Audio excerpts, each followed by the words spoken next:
Well, Lisa, thank you so much for joining me. I am so excited to have you on the podcast.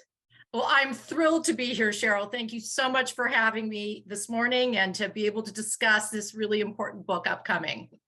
I feel like it was so serendipitous that you and I connected. For the people who are listening, Lisa reached out on LinkedIn, which is my favorite platform for networking, and had said, "Hey, I just wrote this book on women leaders in higher education." And I said, "Hey, I'm holding an event for women leaders in higher education. Will you come moderate?" Right.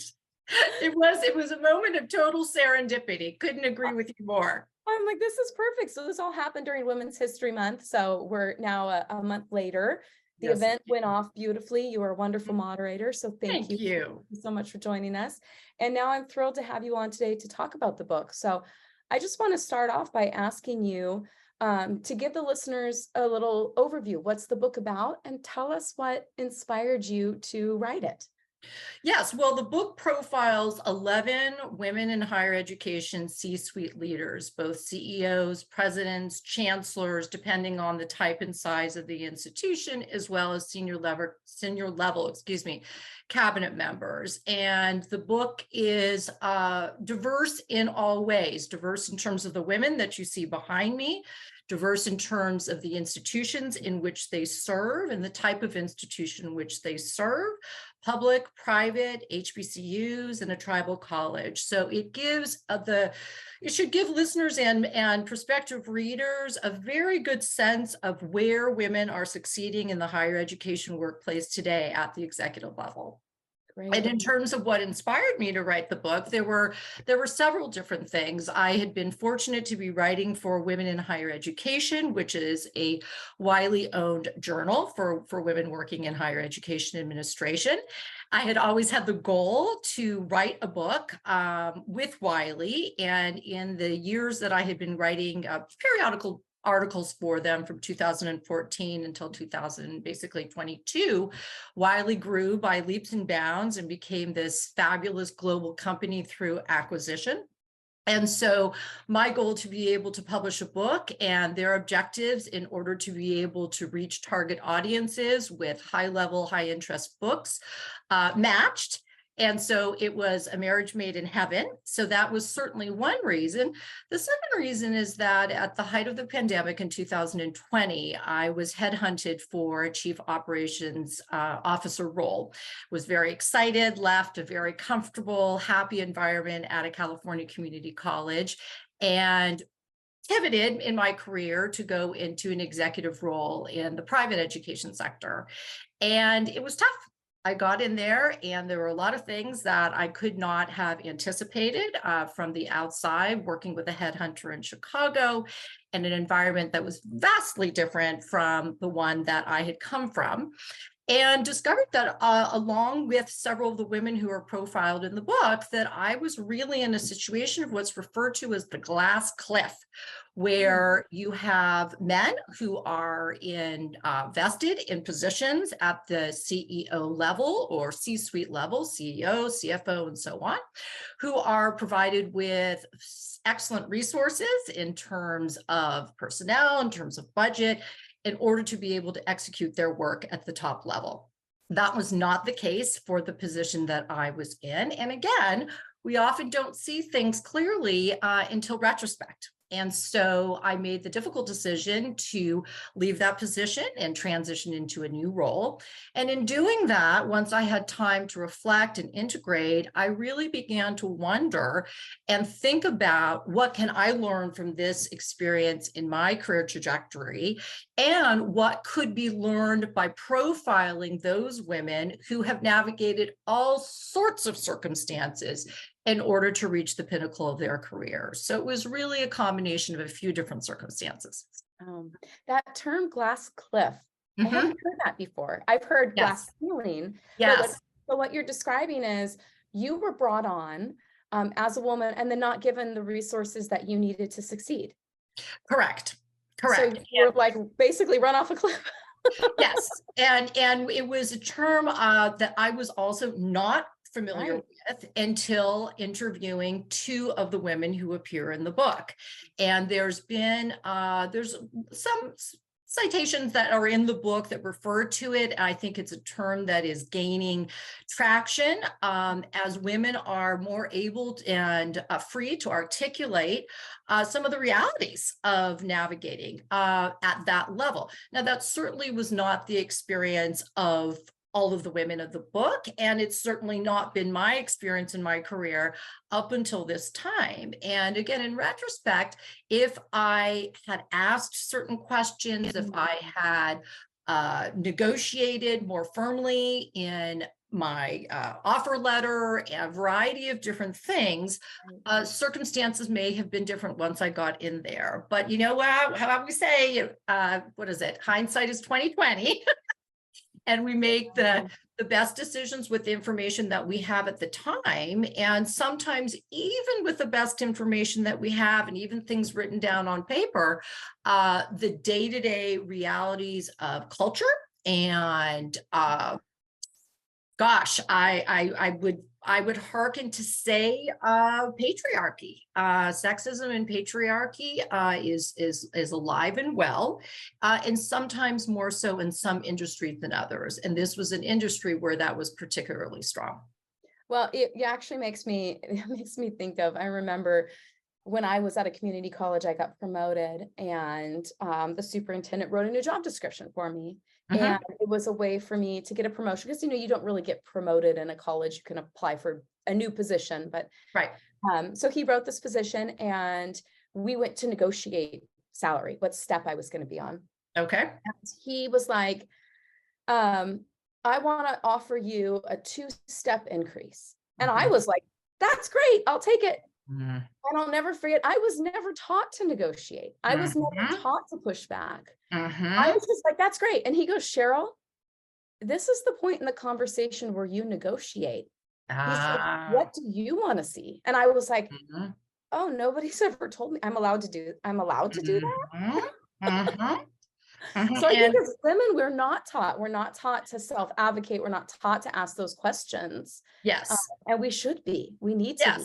Exactly. And I mean, I will say that I had negotiated salary and terms. So it's not as if I was presented with an offer and took the offer exactly as it was. That was not the case. I just realized once I got in there that I should have negotiated harder and more specifically. And negotiation for women, in fact, is one of the themes of the book. Dr. Catrice Albert, for example, talks a lot about how she has honed her negotiation skills in a variety of ways. One of the citations, one of the resources in the appendix of the book is a negotiations book. And she spoke, interestingly, about learning from men. So I think it's okay that we acknowledge, and this was one of the themes that came out at the Herstory event in which I had the privilege to moderate, is it's okay for us to look to men and see what they have done. And it's also okay for us to unlearn some of the patterns that we may have internalized over time to ensure that we are receiving our value and that we are recognized for what we were worth. So good for you that you had a superintendent who recognized that and was mentoring you a little bit, even in a moment of negotiation. Yeah. And I was grateful for him because, he's trying to get the best bargain for the college, but he was serving as the mentorship role. And I think that's why your book is so important, is because by learning from other people and their mistakes and their experience, we're able to grow. So I love that there's a theme of negotiation and resources for people to look at in the book. Yes. What were some of the other themes as you were talking to these women? Yeah, so it's definitely the presence of family and mentors, this power of mothers, the power of mentors at all different stages of their careers, the power of professional development. And since I managed a professional development and learning department at a community college for more than 5 years, clearly it's something that I value as well. So it was fascinating to learn the ways in which these women had intentionally sought out mentors in a formal way through professional development programs, and or met mentors and sponsors along their career path. Some of them have had the same mentor or mentors through the majority of the arc of their career, which was amazing. Others in different ways. So clearly the power of mentors, sponsors, professional development, the support of family, the messages from family around education, around high aspirations. Several of the women in the book are first generation college students themselves, and came from families that valued education, who may or may not have gone to college themselves, but impressed upon them to always reach for their highest aspirations. Dr. Joanne Lee, Chancellor of University of Nebraska at Omaha, talked about her father and how he always taught her, and she came from a background in finance, was a dean at the University of Florida, Florida International University, always taught her to teach and learn at all levels of her career. So I would say humility, that the ability to stand out front and strongly and to advocate for oneself, as we're also advocating for students, but to remain humble, that wherever we are, none of these women could have reached the positions that they're in without tremendous communication skills, tremendous relationship building skills, and humility from their own backgrounds, from their families, and from the advice of others that they had seen lead the way. So those are some of the themes. I would say another one certainly is the significance of emotional intelligence and political savvy. Academic institutions are political places, and collaboration in their leadership success. Another really important theme was their ability to self-reflect, self-correct, and admit mistakes. I know that in speaking with Dr. Dina Maloney, who was president superintendent at El Camino College when I was there, was very humble in acknowledging how she was challenged by some of the communication circumstances that came as a result of the pandemic, because she's such a warm, relational type of person. She thrives in that, and having come back and managing leading an entire campus in front of a computer screen, how challenging that was for her. So the ability to self-reflect, self-correct, and depending on the circumstances, to admit wrong, to admit a mistake and acknowledge it as a model, as a leadership trait, but also I think as modeling for everyone else that reports up to them. Yeah. And this idea of mentorship came up in our Women's Day event. And it did indeed. Yeah, everybody on the panel had been mentored or had a mentor, whether it was a formal relationship or an informal relationship. And I think some of the younger women who were there, I could tell in the audience, were really interested by that. Like, how do you find, what advice did the women in your book, or what advice do you have for women early in their careers to find a mentor? Like, do you just go up to someone and be like, will you be my mentor? Like, how do you build that relationship? How do you build that relationship? Yeah. I think one of the most important phrases that I learned at an earlier point in my career, also by Dr. Catrice Albert, who I had interviewed for my dissertation, and I had also interviewed her for Women in Higher Education, is the notion of we lift as we climb, right? As we climb, we lift others with us. And I have always been one to seek mentors, but I've also been one to mentor others. It's a value that I hold. And I would say that was pretty ubiquitous through all of these women. They spoke, Dr. Judy Sakaki, who is President Emeritus from Sonoma State University, spoke about how she has, whenever someone asks her for help, she has said yes, because there have been so many others who have helped her. Dr. Erica Androhonis, who's President Superintendent of Pasadena City College, spoke specifically about a structured way in which she had partnered with the Career Counseling and Career Center at PCC. And if participants in a leadership program filled out a particular rubric, she would meet with them.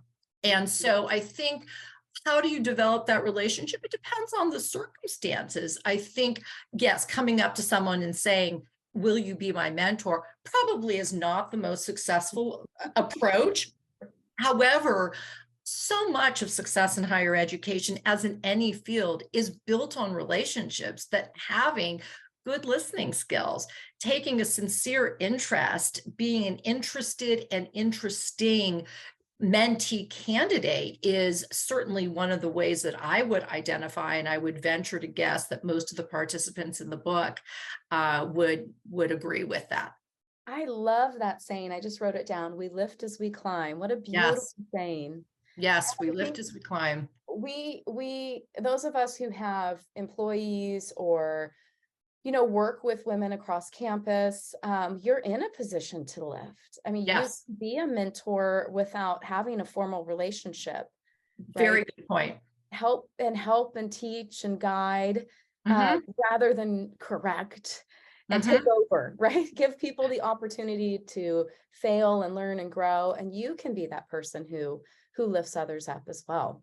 Yes, exactly. Another conversation that I had with Dr. Maloney more recently was just the importance of when a leader whom we respect says or does something that we admire. I remember she was getting ready for her first major campus address, and I checked in with her by email the night before, and I said, "How are you feeling?" And she said, "I'm excited, and I'm practicing with my husband." And Dina and I just had a conversation recently about the impact that that had on me. And this was it's like 7, 8, probably about 7 years ago now. I thought, what a clever way to frame the natural nervousness that anyone would have in a major public speaking engagement as excitement. And then the other piece of preparation, that if we are excited and we are prepared, we are setting ourselves up for success. Wonderful. Oh my gosh, so many great things, so many wonderful things. I also love this idea of emotional intelligence. Mhm. Explain to me what that means. Like, how do you define emotional intelligence? So I would define it as, first of all, having an acute awareness of self in different situations. So I see emotional intelligence and cultural competence actually as intricately related. So if I am going into a particular situation, how am I likely to act? What might be my triggers? And how am I going to be aware of those triggers so that whatever happens in a given room will come out to be successful? So I think the ability to read a room, to be aware of where others are coming from on a particular topic or situation, who are the different stakeholders in the room.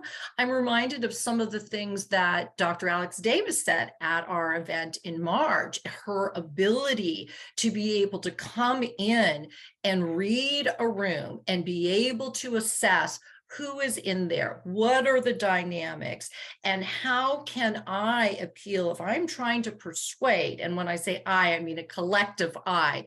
If I am trying to persuade stakeholders to get on board for a particular initiative, I need to understand where they are coming from.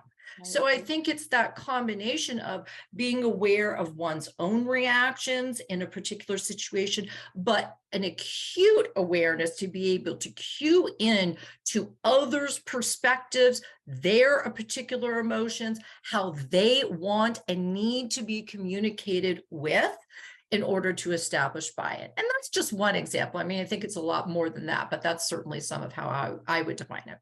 Yeah, I think it's such a key point because especially as a college president, as a leader, you are on stage, right? You Yes. are, when you walk in the room, you are the leader and all eyes Yes. are on you. Yes. And you're being judged, right? Yes. Constantly. And I think as a woman, I feel like we're judged a little bit more harshly. Mhm. right? Women, and that's just from my personal experience. I've Mhm. definitely felt that there have been situations where had I been a man making the same Mhm. decision, I would have been treated very differently. Yes. So I think it's such a great point and such a great skill for someone to have that ability to Mhm. read the room, to be prepared, Mhm. to know which emotions to use and to not use. Right.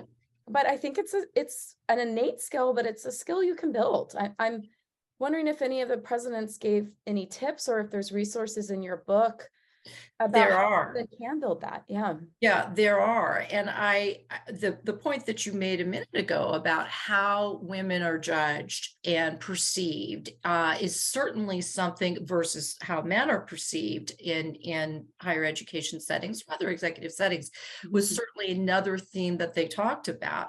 There is a comprehensive appendix at the end of the book. I actually asked each of the participants to share with me some of their favorite books, their favorite resources. Most recently, for example, Dr. Gilman Danley, who is the president of the Higher Learning Commission, who wrote the foreword for the book, sent me a list of learnings that she has Mm. developed, a former community college president, and now the Higher Learning Commission is an accreditation commission in the Midwest. And so just lots of tips from the trade, Right. do's and don'ts. And so I think readers will find there are a lot of resources, both in terms of what the participants said during the interviews themselves, as well as the appendix of resources at the end of the book. That's great. And I mean, you don't have to be on a college leadership trajectory to learn from these amazing women. I mean, Absolutely. these are things that will help you in your everyday life, inside of work and outside. Right. Absolutely. And part of the reason that I wrote the book is the data shows, statistically, the data shows it is easier for women to reach a CEO or cabinet role in higher ed than it is in the private sector. So we have approximately 8% of women CEOs in Fortune 500 companies, whereas we have nationally about 30% of CEOs are women. And in California, the number goes up to 42% in higher ed. So California we are leading the way Yep. with access for women to reach these highest roles. And that's exciting. That And is very some good. very exciting. Some of these women had a trajectory straight through higher ed. Others have come from the private sector. So that's an important point for readers to consider as well, is that, for example, Dr. Linda Oubre, she's the president of Whittier College. She had had a significant career in finance at Disney and other places. And then higher ed was sort of a second career for her. And here she is, the president of a college. So this book really appeals to anyone at any level in higher ed, but it also appeals and is important for women, as you said, Cheryl, personally and professionally in navigating a successful career trajectory. Right. So was there any favorite part of the book or any favorite story that you had? What did I know it's a hard question, but what pops in your head? Like, what did you love to learn about the most? Because you must have learned so much talking to these people. I learned a tremendous amount of things, and I have to sort of pause for a minute and think about what was the most significant learning. Gosh, I would probably say I'd say one of the things that really stood out in my mind was, again, Dr. Joanne Lee, Chancellor of the University of Nebraska at Omaha, who talked about the mentoring of her then president at Florida International University. She was the dean of business. She was working very hard. And he said to her, "You need to look up. You need to look up." And she said, "Well, what do you mean? I'm working really hard at my job." And he said, "Yes, that's great." But he said, "I want you to look up and consider where else you can serve. What is your next role?" That set off for her a series of very intentional professional development programs at Harvard, at University of Pennsylvania. But I think it was the mindset that was so important, that we look beyond what we're doing successfully. And we always want to lead from where we are, as Dr. Maloney would say, do the best that we can do for the teams, for the institutions where we serve, but to look up in order to reach our highest aspirations. And here she is, the first Asian American woman serving as a chancellor at the University of Nebraska at Omaha. And I find that exciting. That's fantastic. And isn't it true that sometimes we just need someone else to tell us, So like, true. you can do great things, you can do more. Mhm. We should be telling others that too, because Mhm. sometimes people don't recognize that in themselves. Mhm. Or they're so hard at work, they haven't Yes. looked up, they haven't Yes. looked forward. So yeah, Yes. we as women need to be that to other women too. And I don't remember the book's name, but years ago I read a book and about professional development leadership, and it said women need a tribe. You need a tribe of other women who can say Yes. things like this to you, like, you've been Yes. really great at that, or who can nominate you for awards or recognize your achievements Yes. and be your cheerleaders. Yes. You should have a tribe, and you should be part of a tribe, because we can build each Yes. other up. Right?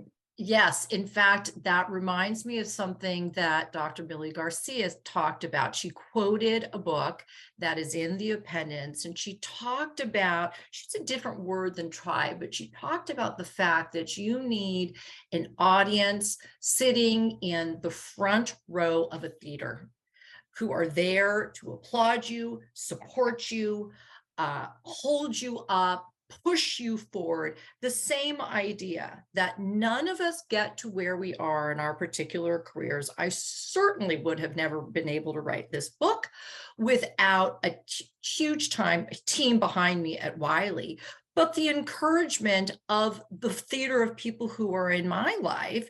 And I'm looking at Dr. Javon Adams Gaston, who's the African-American woman, I guess, to my right, I believe. And she talked about the profound impact of her family. When I asked her, what do you consider to be your greatest accomplishment? She said, my family. And she is president of an HBCU, Norfolk State University. And she talked very intentionally about when and how she made career moves because she considers her family to be her greatest accomplishment. So I love that word tribe, Cheryl. I think it really describes that metaphor of the village. And as I said, Dr. Garcia referred to it as those who are sitting in the front row of a theater. We all need that support. And as you also said, we all ought to lend it, right? It's the lift as we climb metaphor that I talked about at the beginning. Beautiful stuff. So let's talk about how we get your book. So we're recording this in April, so it's not printed yet. Yes. So we have to wait a little bit. We got to wait a little bit. Thank you very much. It will be available on wiley.com for pre-order in July. Right. And it will be available on all platforms, Amazon, all platforms in September, mid to late September. And again, the title of the book is Women in the Higher Education C-Suite, Diverse Executive Profiles. And Wiley's offering a 20% promo code. The wiley.com site will be available soon. So the formal pre-order is in July, but the wiley.com site for the book should be available fairly soon. Great. Well, make sure to send me the promo code. Yes, I will put it in the show notes. Wonderful. And when you are live in July, we'll email out everybody who listens to the show, because this is going to go live in May and people are going to want to buy the book. Oh, well, I want to buy the book. I'm ready for it. I want to read it. Well, I'm excited to be able to share it with the world, and just really, I think women and men will find, women in particular, will find the stories themselves fascinating, but will also find lots of tips and tools of what to do if your goal is to make it to the C-suite position, But even if just traveling up your career trajectory, everyone will find something in this book that will be of value for where they are and where they would like to go. And last question, since Yeah. we're all about lifting each other up, Yes.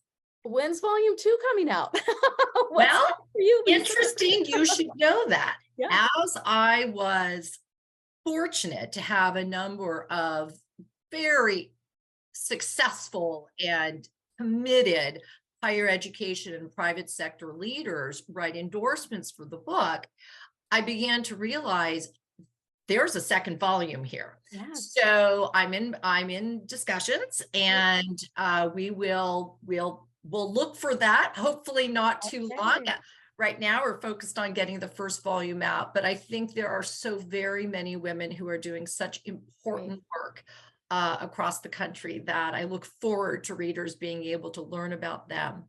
Awesome. And not just higher education. I mean, in every Yes. sector, there's amazing women doing great things. So Absolutely. yeah. And as I mentioned at the Herstory event in March, that I suspect that readers will see themselves in these women's stories. There's something that everyone can relate to, whether it's been a job interview, or whether it's been balancing family and work, or whether it's been overcoming particular obstacles, leading through the pandemic, leading through the return to work since the pandemic. So many different situations. How do we hire well? What do we do when we realize we've made a bad hire and we need to address that?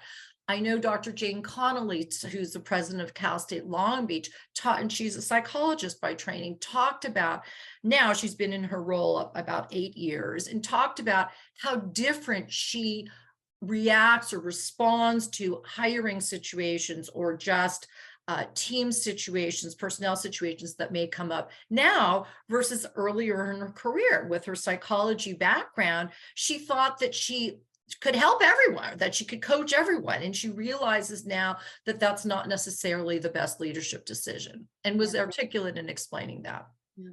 Well, great. Well, thank you so much for joining me today. Cheryl, thank you. Congratulations on the book.